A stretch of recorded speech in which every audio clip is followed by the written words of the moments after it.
convosco. Ele está no meio de nós. Proclamação do Evangelho de Jesus Cristo segundo João. Glória a vós, Senhor. Naquele tempo disse Jesus a seus discípulos: Eu sou a videira verdadeira, e meu Pai é o agricultor. Todo ramo que em mim não dá fruto, ele o corta, e todo ramo que dá fruto, ele o limpa, para que dê mais fruto ainda. Vós já estáis limpos por causa da palavra que eu vos falei. Permanecei em mim, e eu permanecerei em vós. Como o ramo não pode dar fruto por si mesmo, se não permanecer na videira, assim também vós não podeis dar fruto, se não permanecerdes em mim. Eu sou a videira, e vós os ramos. Aquele que permanece em mim e eu nele, esse produz muito fruto, porque sem mim nada podeis fazer. Quem não permanecer em mim será lançado fora como um ramo e secará. Tais ramos são recolhidos, lançados no fogo e queimados. Se permanecerdes em mim e minhas palavras permanecerem em vós, pedi o que quiserdes e vos será dado.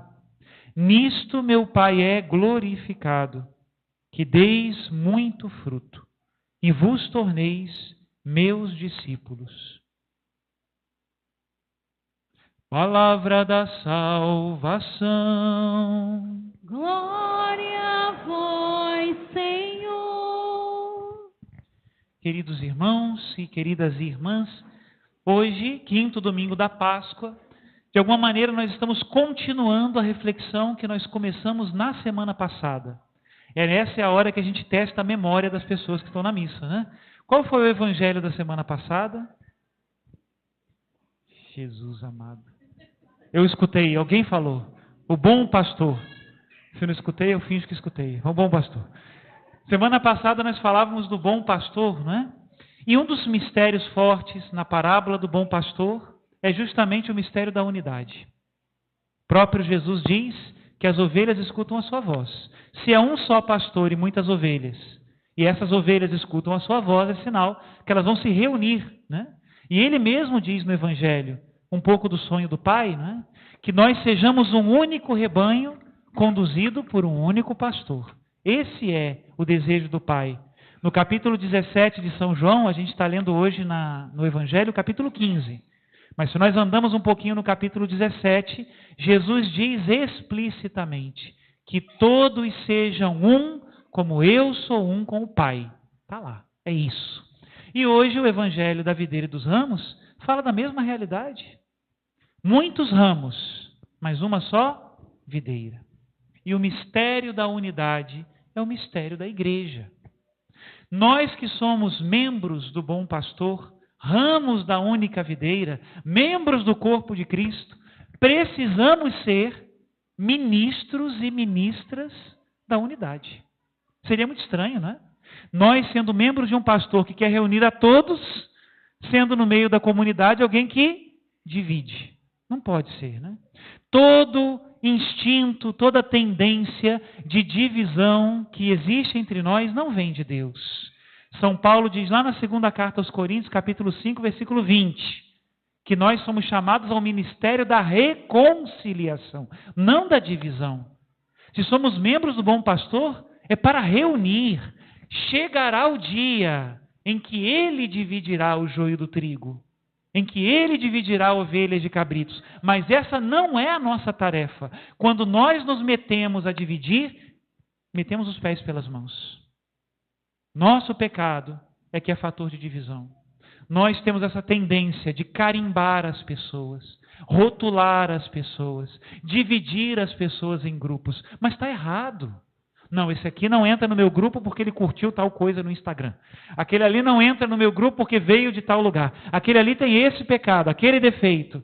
Somos nós que fazemos isso. Não é de Deus. Isso não vem de Deus. Vem do nosso pecado. E hoje, a liturgia da palavra nos convida e nos exorta a sermos justamente ministros e ministras da reconciliação. Primeiro exemplo está na primeira leitura. Ali tem uma reconciliação encarnada, podemos dizer assim. Uma figura perfeita, bela e exemplar da reconciliação, que é São Barnabé. Está aí uma pessoa que não é muito falada, né? Quem aqui é devoto de São Barnabé? Provavelmente ninguém. Algumas pessoas podem dizer assim, sabe que eu nunca tinha escutado esse nome na Bíblia? E, no entanto, São Barnabé é um homem importantíssimo. São Barnabé foi o olheiro. Vocês sabem o que é olheiro, né? Quem gosta de futebol sabe que o olheiro é aquele que fica ali olhando para ver quem é o bom jogador, não é? São Barnabé fez isso. São Barnabé foi aquele que colocou os olhos em São Paulo e falou, esse menino tem futuro. Esse rapaz fala bem. Ele que chamou São Paulo para o seio da comunidade. Vocês viram a primeira leitura de hoje? A comunidade tinha medo de Paulo. E tinha que ter mesmo. O cara prendia os cristãos, levava para os sumos sacerdotes. Quando o primeiro cristão de todos foi assassinado, quem é que estava lá? Paulo. E ainda diz os Atos dos Apóstolos que ele não somente foi testemunha, mas ele aprovou aquela execução. Quem é que vai querer fazer pastoral com um cara com uma ficha dessas? É um pouco complicado, né? E, no entanto, Barnabé falou bem de Paulo. Reconheceu uma conversão de verdade. Chamou Paulo, apresentou os apóstolos e, a partir dali, Paulo é grande Paulo, né? Ou seja, o grande apóstolo das gentes, né? E nós, olhando, por exemplo, São Barnabé, temos que fazer a mesma coisa. Meus irmãos, se tem uma coisa que nós precisamos fazer, desculpa, mas é verdade, é falar bem das pessoas, sabe?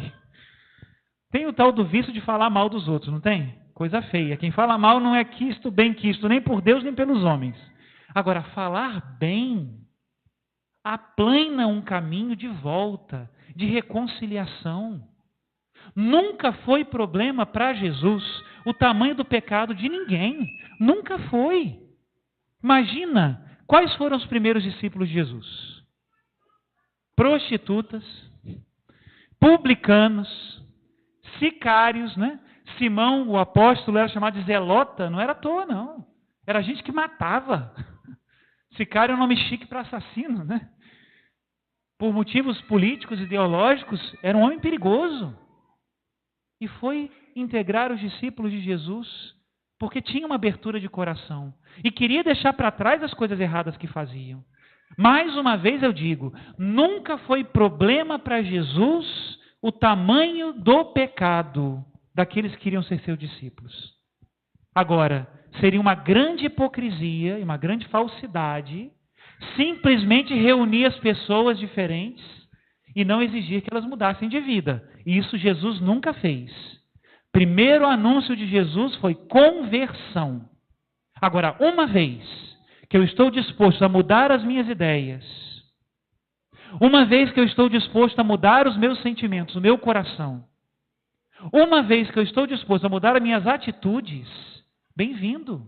Essa é a escola dos discípulos de Jesus. Você pode dizer, padre, tem coisas da igreja que eu não aceito e não entendo, mas eu quero entender. Tem coisas no meu coração que eu ainda não consegui tirar.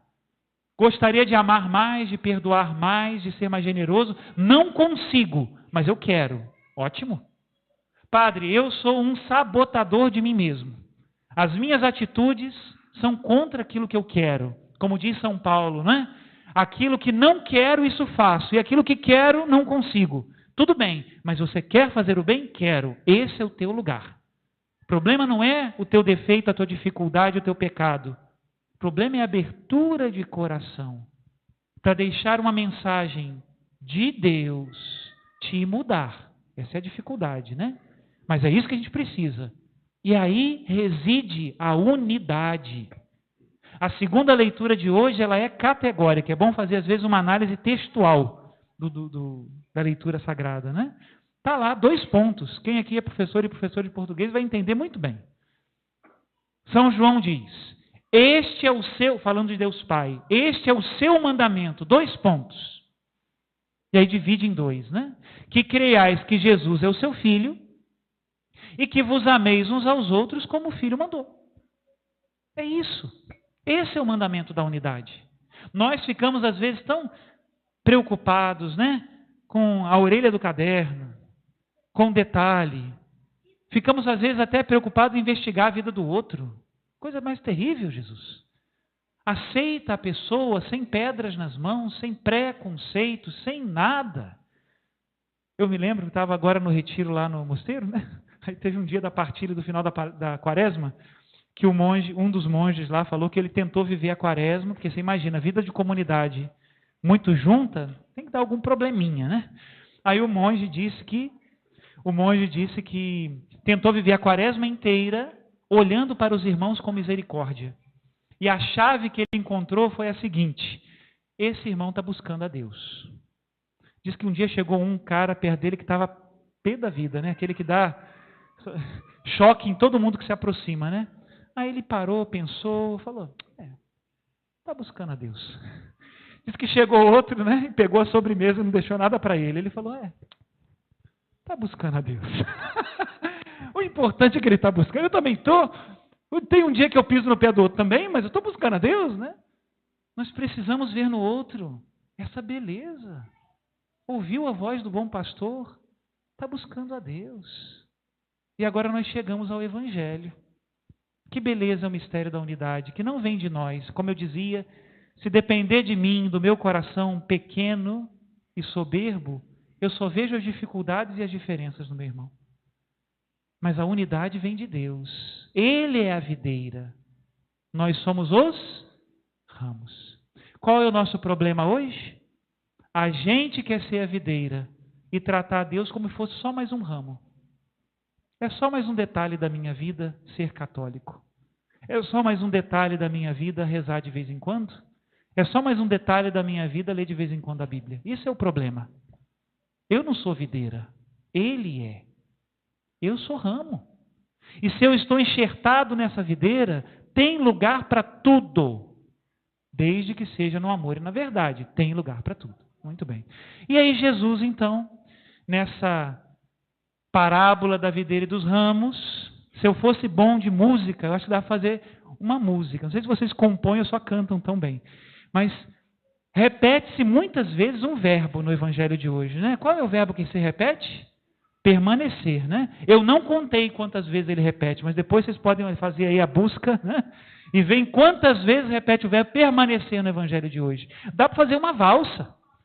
Dá para colocar um refrão, permanecer. E as estrofes é o que Jesus diz no meio, né? E é isso que nós precisamos para unidade. Nós queremos ser sei lá o quê, né? Sempre nos movendo de um lado para o outro, sempre cutucando aqui e ali. Que difícil é permanecer. E nenhuma planta cria raízes se não permanece. Nós precisamos permanecer, né? Às vezes, permanecer é bom. Quem nunca aqui viveu aquele período assim que você está bem? Bem com Deus, né? Nossa Senhora, eu estou tão bem, estou rezando bem, estou lendo bem, né? A pessoa está no carro lá, vê o carro da frente com o adesivo de Nossa Senhora, já louva a Deus, é católico, que maravilha, né? Tudo é bom, olha para o padre, dá um abraço, você é um querido, né? Às vezes permanecer parece uma música, né? E é bom permanecer, e é contagiante. Aqueles que estão cheios do amor de Deus fazem com que os outros também estejam, e é maravilhoso, né? Permaneça na alegria, que coisa boa, né? Agora, de vez em quando, permanecer não é uma valsa, né? Jesus está repetindo permanecer, mas às vezes permanecer não é valsa. Às vezes parece martelada, que para bater o prego tem que bater várias vezes também, né? Quando a gente está meio inseguro, né? Tem alguma coisa do meu coração que me incomoda. Às vezes na comunidade tem uma dificuldade. Jesus é bom, agricultor. Ele vai colocando as estacas em volta da gente para a gente não pular fora, que ele sabe que a gente pula se a gente não estiver seguro, né? E aí ele começa a martelar, né? Permanecei, permanecei, permanecei, permanecei, né? É quando a gente vai para a Capela do Santíssimo e chora, né? Fala, não, Jesus, pelo amor de Deus. Outra festa da glória, não, pelo amor de Deus. Não, não, não, aquele padre de novo, não. A gente vê o padre, até corta a volta. Não, pelo amor de Jesus, não quero nem ver o padre. Vai me pedir alguma coisa de novo. Tenho certeza, né? E Jesus vai martelando no permanecer, né? Mas são marteladas de amor, hein? No casamento, o que a gente diz? Na alegria... Nossa, mas pouca gente casou aqui, né? Vamos fazer um casamento comunitário aqui. No casamento a gente diz que é na alegria e na... Pois é isso, né? Hoje na homilia seria na valsa e na martelada. Permanecei. Precisamos permanecer. Perdoar, falar bem, aplainar o caminho, fazer com que as pessoas se encontrem com Jesus. Tanta gente aí fora desorientada e perdida, achando que não tem mais jeito. E Jesus aqui de braços abertos, só pedindo para permanecer, né? Queridos irmãos e irmãs, que a unidade seja a valsa, a música da nossa vida. E que nós permaneçamos, nem que seja marteladas. Você agora muito concreto para terminar a homilia. Venha o que vier. Digam o que disserem. Aconteça o que acontecer. Façam o que fizerem. De Jesus eu não arredo o pé. É aí que nós precisamos. Permanecer no Senhor. Ele é totalmente confiável. Nós nunca nos arrependeremos. Louvado seja nosso Senhor Jesus Cristo. Para sempre seja louvado.